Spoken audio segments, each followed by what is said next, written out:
Jungle.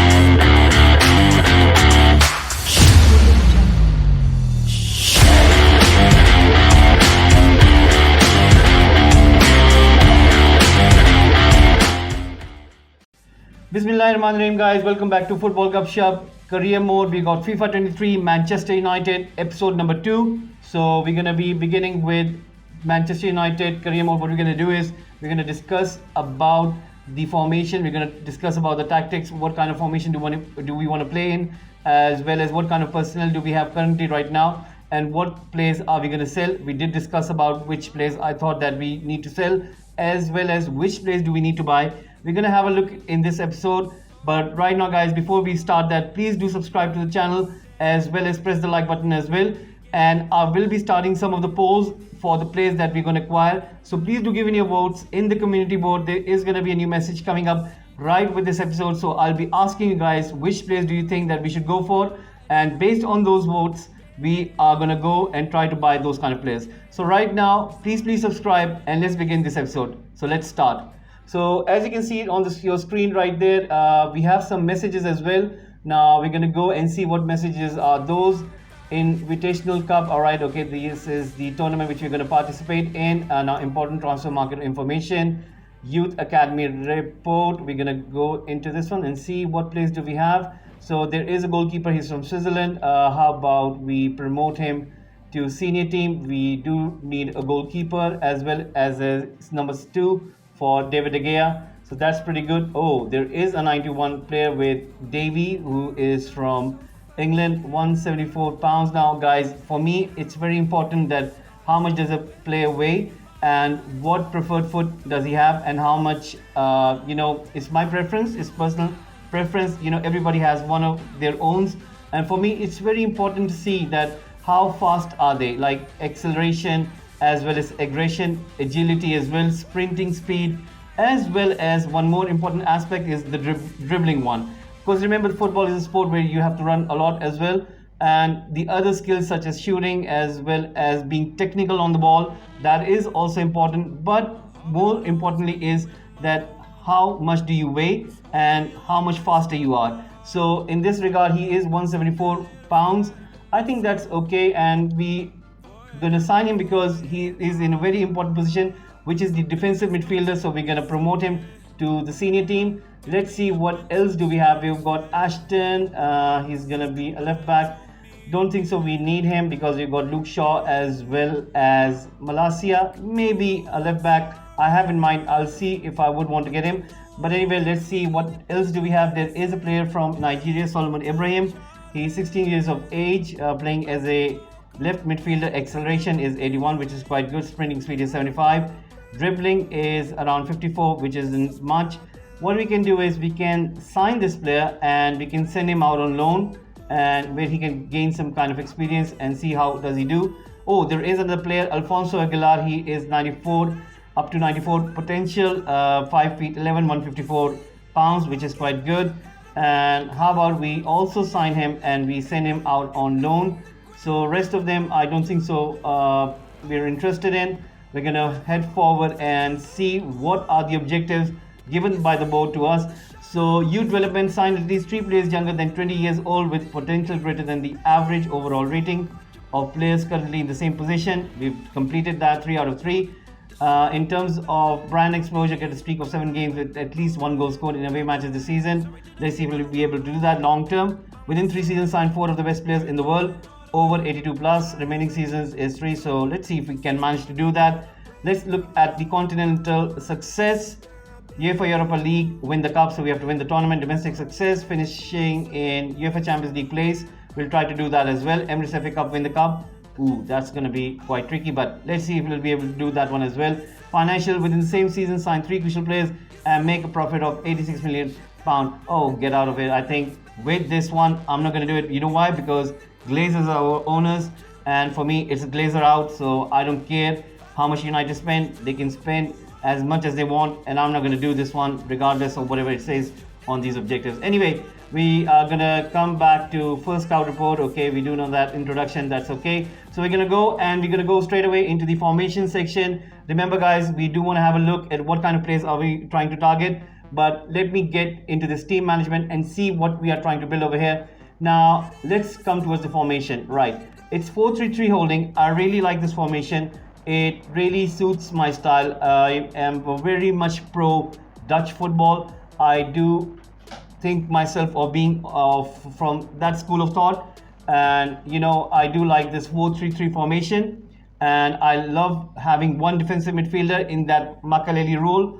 And you know, I think that having one good central defensive midfielder who can screen your defense is a pretty good position where you have the proper balance, because you need at least 5 players committed to the attacking portion of your game, whereas the other 5 players, they can look out the defensive part. So what we're going to do is we're going to stick with this 4-3-3 holding, and we do have other formations such as 4-1-4-1, in which those right winger and the left winger come a little bit behind, closer to the left back and right back position. Whereas looking at the other formation, we do have 4-2-3-1, which is quite a good formation as well. In this one, I think it's a number 10, because I think the era of number 10 has gone away. So less and less people do select this kind of formation, but you never know, you know, it depends on how you are doing in the game. So this one is quite interesting as well. Now looking at the other one, which is quite classic, and I really like this 4-4-2 as well. Whenever I'm down in the game, I always put myself back into this, where I have 2 forwards. And whenever you have 2 forwards, you can always have an advantage of having 2 people in the box, and you can always score goals through that formation. So I think this is going to be my default in terms of whenever we are down, and I'm going to come back to this one. But looking at other formations, I do know that this formation is quite in use. This diamond, RB Leipzig, they use this formation. They have 4 midfielders in the center, and they have their left back and right back who tend to go forward. And I do know that Ralf Rangnick also preferred this one, and I do like this one, but I like to have wingers, so I am more of a winger person. And you will see in this career mode that what I'm talking about, I will be shopping for wingers. And for the love of God, I don't understand why do not Manchester United recruitment team in the real life do not tend to go out and sign wingers, because those are the players who give you the license to score more goals, to be more threatening to the opposition team. And you should be all over in the transfer market to try to get the best winger in the transfer market, and that is what we're going to address. And anyway, going forward, looking at the other formations, 4-3-3 attack is also a good one. 4-3-3 false 9, I also like this one. And if not that 4-3-3 holding, I think I might opt for 4-3-3 false 9. It depends on what we're going to buy in the transfer market. So this is going to be my second formation, which I'm going to rely upon. 4-3-3 attack is a similar one, number 10. I used to play in this formation, but for some reason I have reverted myself to other formation, which is 4-3-3 false 9, 4-3-3 defending. So that's what I think. Anyway, we're just going to have one last look on this formation, which is 4-1-3-2. Now for this one, I do like this formation, but I think that this one is a little bit, I think, harder for me, because sometimes, you know, when I'm playing with this formation, I tend to think myself that I'm being overloaded by the opposition. So I tend to think that this is a little bit risky. So I won't go with this one. I used to play with this one, but I think it's a little bit riskier. So anyway, we do know that there's another formation such as 5-3-2, which is being used by Gareth Southgate, by many other teams.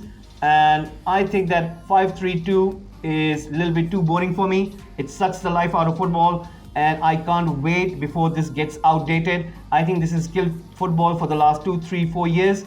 And I do know that Antonio Conte, who's a very good manager, and he's really one of my favorite managers, and I do know that he really depends on this kind of formation. But I think that this formation is good against many teams, but sometimes it doesn't give you that kind of success. And I do know that Thomas Tuchel also loves this kind of formation, but for me, I think that this one is too boring. This one is too much more of like, you could say that it's not that aggressive, it's not that attacking as well, and I do prefer attacking football, and that's what I think that the football should be played in. And I won't be coming to this formation. So anyway, we're gonna stick to the last 4-3-3 holding. And looking at tactics, what we're gonna do is we're gonna go on pressure on heavy touch. I do like press after possession loss, constant pressure, but in constant pressure, your players' energy, they tend to go down, and that is why I like pressure on heavy touch. With the width, I'm gonna go a little bit towards the 80 plus mark. I like my players to play expansive football.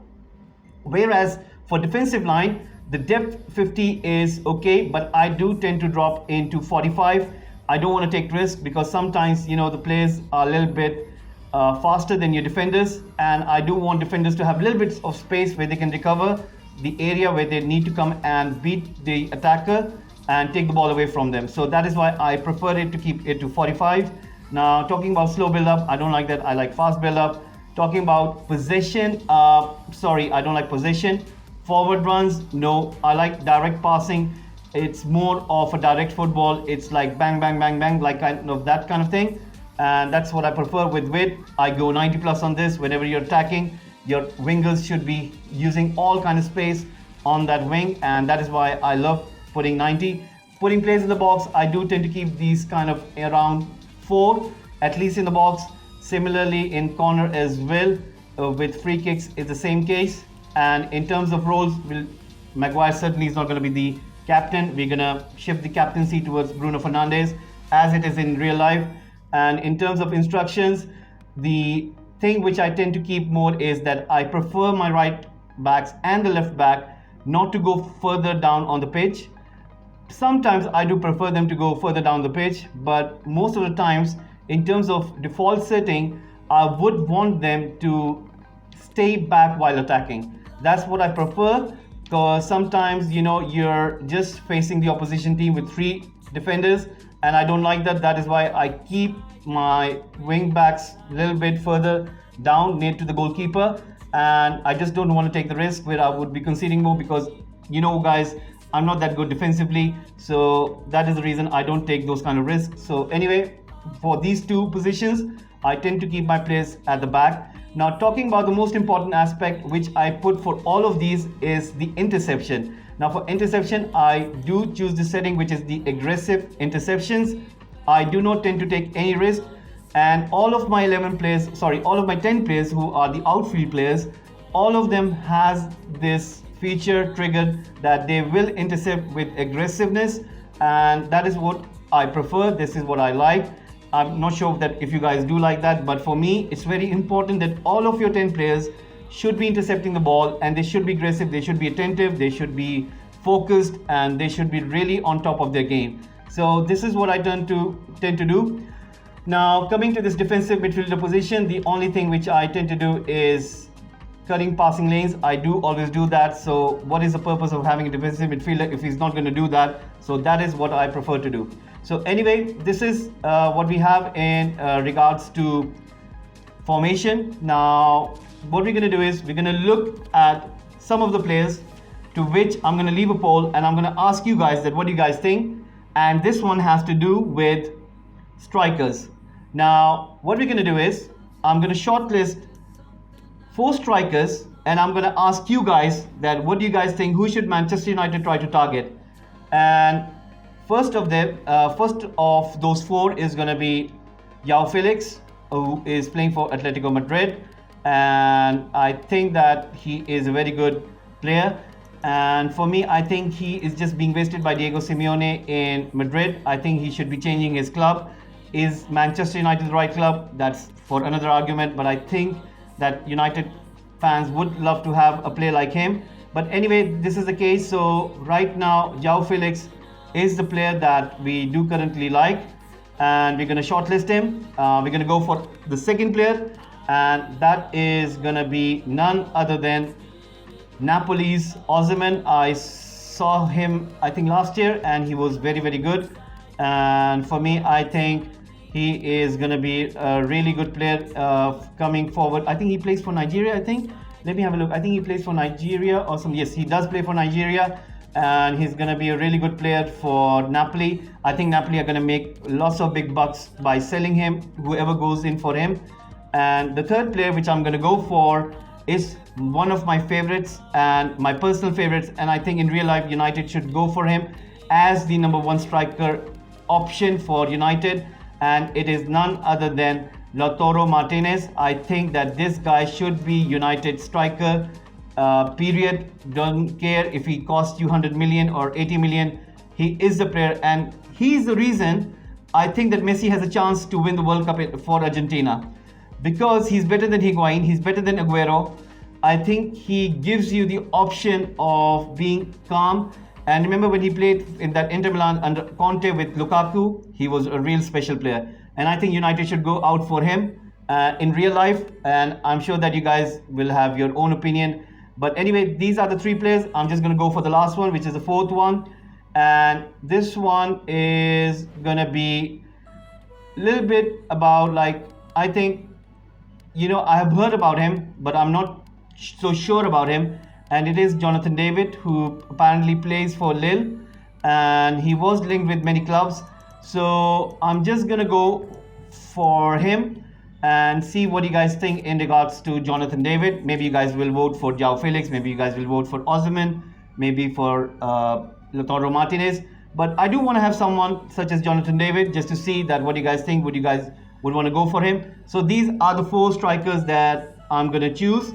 So I'm sure that you guys will be giving in your votes, and based on your votes, we will try to buy that player and replace Cristiano Ronaldo. Cristiano Ronaldo is going to get sold. So this is what we have in this episode. So hopefully guys, we will be running that poll. You guys will be choosing which striker should we go for, and then in the third episode, we'll be trying to get that striker. So guys, thank you very much for watching this episode, and really appreciated the response that we've gotten from the first one.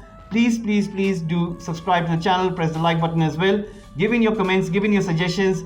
Let us know what you think. Who should we go for? If you have any idea that you need to pass on to Football Gupshup, you can do that. So this is what we have in today's episode. Hopefully we'll get that poll and we'll find our answer that what striker we need to go for. Thank you very much for watching once again. See you in the next one. Have a nice one. Take care. Bye-bye. Jungle.